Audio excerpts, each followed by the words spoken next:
আপুনি বন্ধন বেংকৰ পৰা ঋণ লৈছে নেকি তেন্তে আপুনি সাৱধান হওক কিয়নো একাংশ বেংক কৰ্মচাৰীয়ে আপোনাৰ বিপদ মাতি আনিব পাৰে হয় আপুনি ঠিকই শুনিছে তেনে ঘটনা সংঘটিত হৈছে মৰিগাঁও জিলাৰ মিকিৰভেটা আৰক্ষী থানাৰ অন্তৰ্গত ভেগুৰি শিলপুখুৰী বৰচিলা আদি গাঁৱত উল্লেখ্য যে ভেগুৰি শিলপুখুৰী বৰচিলা আদি গাঁৱৰ খুদেছা খাতুন সাফিয়া খাতুন জামিনা খাতুন চৰিফুল নেছাৰ লগতে 10 গৰাকী মহিলাই সৃষ্টি গোট নাম দি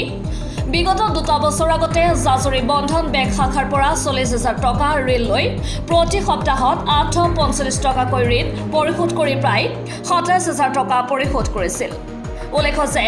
যোৱা লকডাউনত জাজৰি বন্ধন বেংক শাখাৰ কোনো কৰ্মচাৰীয়ে যোগাযোগ নকৰাৰ ফলত কিছু ঋণ পৰিশোধ কৰিবলৈ বাকী থাকে হঠাৎ জাজৰিৰ পৰা বৰিবজাৰলৈ স্থানান্তৰিত হোৱা বন্ধন বেংকৰ শাখাটিৰ একাংশ কৰ্মচাৰীয়ে প্ৰতিগৰাকী মহিলাক একেলগে 35,000 টকা দিবলৈ দাবী ধমকি দিয়াৰ লগতে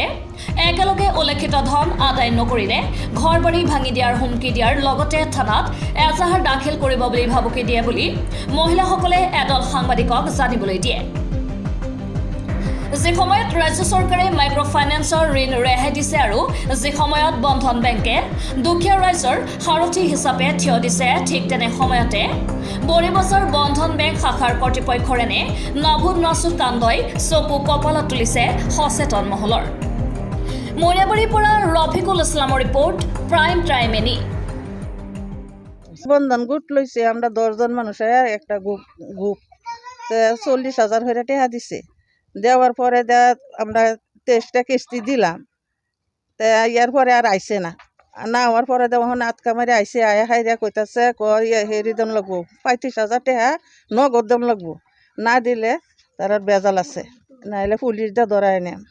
কিমান টাকা লৈছিল 40,000 40,000 টাকা আপুনি কিস্তি কিমানকে মাৰিছিল আৰু কেইটা মাৰিছিল 35টা কিস্তি 35টাই কিমান টাকাকে মাৰিছিল 850 টাকা 850 টাকাকে 35টা কিস্তি আপোনালোকে